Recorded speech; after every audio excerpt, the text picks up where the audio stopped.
जय हिंद। देखो, royal Enfield अभी अपना इलेक्ट्रिक बाइक लॉन्च करने जा रहा है 2026 के अंदर, यानी कि और जो 2 महीना रहा उसके बाद ही लॉन्च हो जाएगा। लेकिन रॉयल इनफील्ड के साथ यहाँ पर 2 चीजें हो सकती है। पहली बात, ये पूरी मार्केट को खा सकते हैं क्योंकि इनका ब्रांड वैल्यू इतना है, इनका गुडविल ही इतना है। और दूसरी बात, ये पूरी तरीके से गिर सकते हैं, उनका सेल्स वगैरह धड़ाम से नीचे गिर सकता है, डाउन हो सकता है, सेल्स वगैरह हो ही ना है यू कैन से, क्योंकि इनका आइडेंटिटी एक ऐसा बन चुका है कि राजाओं वाली गाड़ी है, हेवी गाड़ी होता है, स्मूथ चलता है। एंड इन दोनों कंडीशन में कुछ भी हो सकता है। खैर, बिजनेस का बात ऐसे ही है, तुम नहीं जानते तुम्हारा प्रोडक्ट हिट करेगा या तुम्हारा प्रोडक्ट डाउन करेगा। जैसे कि मेरा कोई वीडियो 1000-2000 व्यू चला जाता है, लेकिन कोई वीडियो 20 व्यूज 30 व्यूज में फ्लॉप हो जाता है। ये तो हम नहीं बता सकते, हमारा काम है कर्म करना, फल की इच्छा मत करना। ऐसा नहीं है कि रॉयल इनफील्ड हाथ पे हाथ पकड़ के बैठेगा और लॉन्च कर देगा एंड कंपनी रिसर्च वगैरह मार्केट में नहीं करेगा कि एक्चुअली क्या चल रहा है क्या नहीं चल रहा है। नहीं भाई, ऐसा नहीं होता है। कंपनी प्रॉपर रिसर्च करके इसमें घुसेगा एंड मार्केट को कैप्चर करने की कोशिश करेगा यहाँ पर। एंड ये जो रॉयल इनफील्ड का ब्रांड है, ये पहले तो यूके का एक कंपनी था, उसको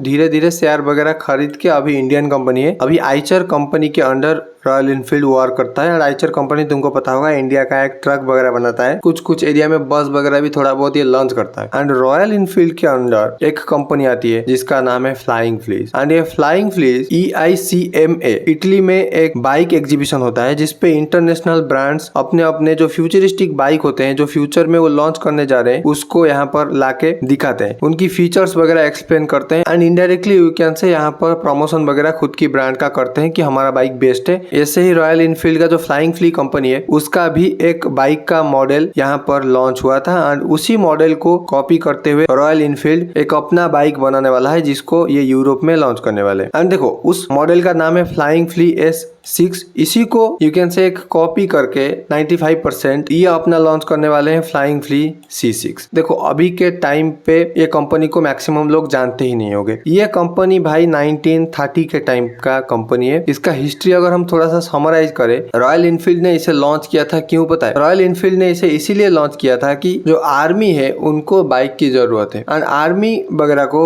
हेवी बाइक की जरूरत नहीं होती है, उनको चाहिए लाइट वेट स्ट्रॉन्ग बाइक, जो कि हर एक टाइप के रोड पे, चाहे वो पहाड़ हो, दलदल टाइप का हो, उसमें चल सके स्मूथली। तो जब रॉयल इनफील्ड यूके का एक कंपनी था, 1893 के टाइम में फाउंड हुआ था, उसके बाद 1933 के आसपास का टाइम मैक्सिमम टू मैक्सिमम होगा, इन्होंने इस बाइक को फ्लाइंग फ्ली बाइक को बनाना शुरू किया था। फ्लाइंग फ्ली क्यों कहा जाता था? क्योंकि देखो, जो एयरक्राफ्ट होते हैं ये उड़ के जाते हैं आकाश में एंड इस बाइक को ड्रॉप करते हैं पैराशूट के मदद से। ये बाइक जाकर नीचे गिरता है आर्मी के पास एंड आर्मी इसको यूज करता है, खोल के उसका पार्ट्स को असेंबल वगैरह करके आराम से चला सकते हैं, क्योंकि ये एक इजी टू यूज बाइक है। इसमें 125 सीसी का इंजन वगैरह लगा हुआ होता है एंड लगभग 56 kg का ये बाइक टोटली होता है। मतलब समझ सकते हो कितना हल्का बाइक है। आराम से इसको ऑपरेट कोई भी इंसान कर सकता है जिसका बाइक से भी कोई ताल्लुक ना हो। आर्मी वगैरह इसको भयंकर तरीके से यूज किए। वर्ल्ड वॉर 2 के अंदर इंग्लैंड वाले इसको छाप दिए भाई साहब, 4-5 लाख यूनिट अपने आर्मी को प्रोवाइड किए थे। एंड आफ्टर दैट जब वर्ल्ड वॉर 2 खत्म हुआ 1950 के टाइम पर, इसका प्रोडक्शन बंद हो गया।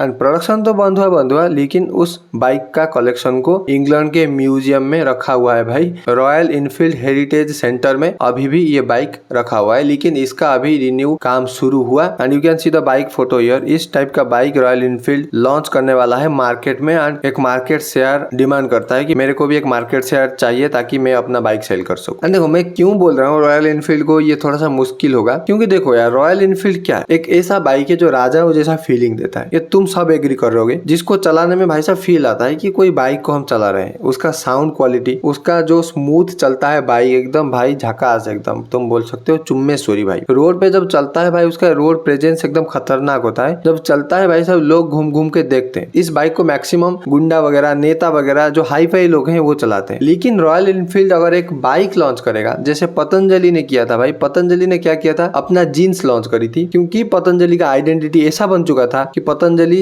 FMCG प्रोडक्ट पर काम करता है, हेल्दी खाना पीना के चीजें, लगाने वगैरह की, मेकअप वगैरह के सामान को बनाता है। और वो जब जीन्स बनाई तो लोग उसको एक्सेप्ट ही नहीं कर पाए। ऐसे ही खैर रॉयल इनफील्ड अभी भी बाइक बनाएगा, लेकिन रॉयल इनफील्ड का खासियत क्या है? वो राजा वाली फीलिंग देती है एंड उसका road presence and heavy bike होता है भाई, भयंकर बाइक होता है। आर्मी वगैरह फ्लाइंग फ्ली को यूज करते थे क्योंकि उस टाइम पर उसकी जरूरत थी। लेकिन अभी तो लोगों के पास अदर ऑप्शंस है ना बाइक्स के मामले में। अगर बैटरी की भी देखो और कोई भी रेंज की देखो, हर एक एरिया में 2-3 कंपनियां हैं जो डिमांड फुलफिल कर रहे हैं। तो रॉयल एनफील्ड की उस बाइक को क्यों ले, जबकि रॉयल एनफील्ड का दिमाग में हमारा बैठ चुका है। इसको अगर लेंगे तो ये बहुत ज्यादा तेल खाएगा एंड ये एक राजाओं वाली फीलिंग देगा। भाई साहब बाइक चलाने में एकदम झकास लगता है। जब मैं मेरा फ्रेंड का बुलेट चलाता हूँ तो एकदम झकास, मतलब उस बाइक को तुम जब रास्ता में चलाओगे तो तुम्हें फील ही नहीं होगा मैं बाइक चला रहा हूँ। तुम एकदम ऐसे लग रहा होगा कि भाई स्मूथली ऐसे निकल ही जा रहे हो, कोई तुमको प्रॉब्लम नहीं होगा। जब अदर बाइक तुम चलाते होगे तो तुम्हारे हाथ पे, तुम्हारे पैर पे स्ट्रेन आता होगा, लेकिन रॉयल एनफील्ड के बाइक में ये चीज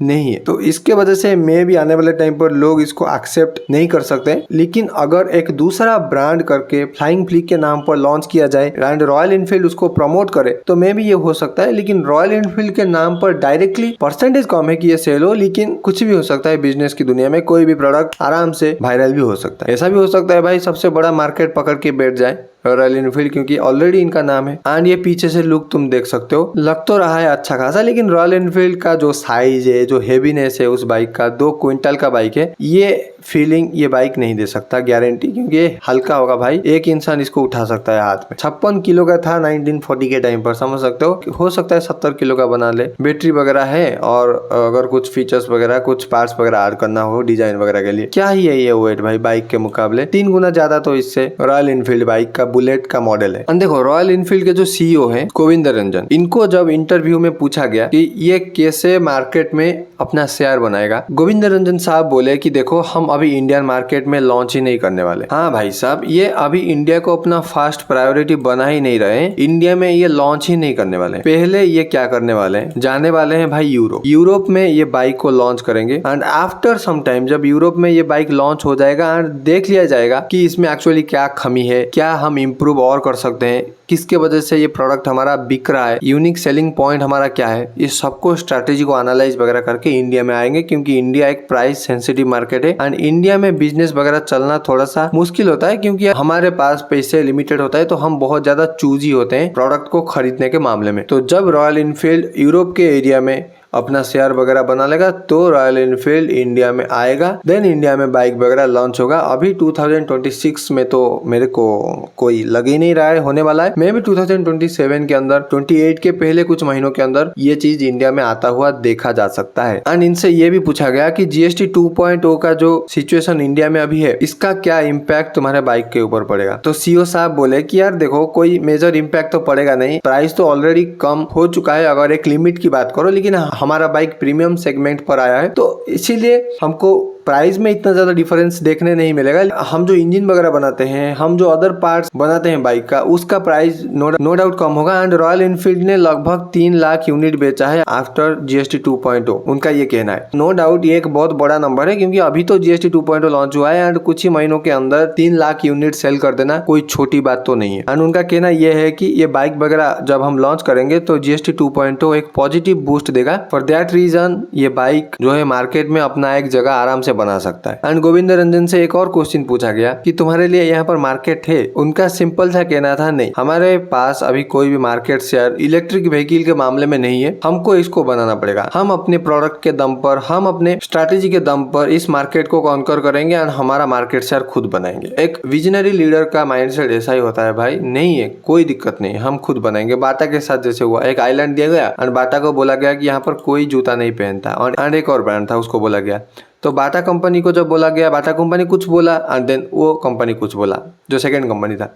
सेकंड कंपनी ने बोला कि यहाँ पर तो कोई जूता नहीं पहनता, तो हम यहाँ पर जूता बना के बेचने का कोई मतलब नहीं है, जो कि नेगेटिव एटीट्यूड कहला जाता है। लेकिन बाटा कंपनी को जो पूछा गया तो बाटा कंपनी बोला भाई यहाँ पर 10,000 या 1 लाख लेट सपोज लोग हैं और कोई भी जूता नहीं पहनता, इसका मतलब ये है यहाँ पर कोई ब्रांड अभी पहुंचा ही नहीं है, तो हम पहले इसमें एंट्री करके इस मार्केट को डोमिनेट कर सकते हैं। यहाँ पर सेल 1 लाख हो सकता है भाई, 1 लाख जूता हम यहाँ पर बेच सकते हैं। This is called positive attitude. And हमारे गोविंद रंजन साहब जो सीईओ है रॉयल एनफील्ड का, इनका भी माइंडसेट यही है। तो देखते हैं आने वाले टाइम पर क्या होता है, रॉयल एनफील्ड इस मार्केट को कैसे कैप्चर कर पाता है। एंड जब ये लॉन्च होगा तो मैं एक और वीडियो बनाऊंगा एंड इसके फीचर्स वगैरह को डिस्कशन आराम से करेंगे। तो thank you so much for watching this video. This is Manoj this side signing off.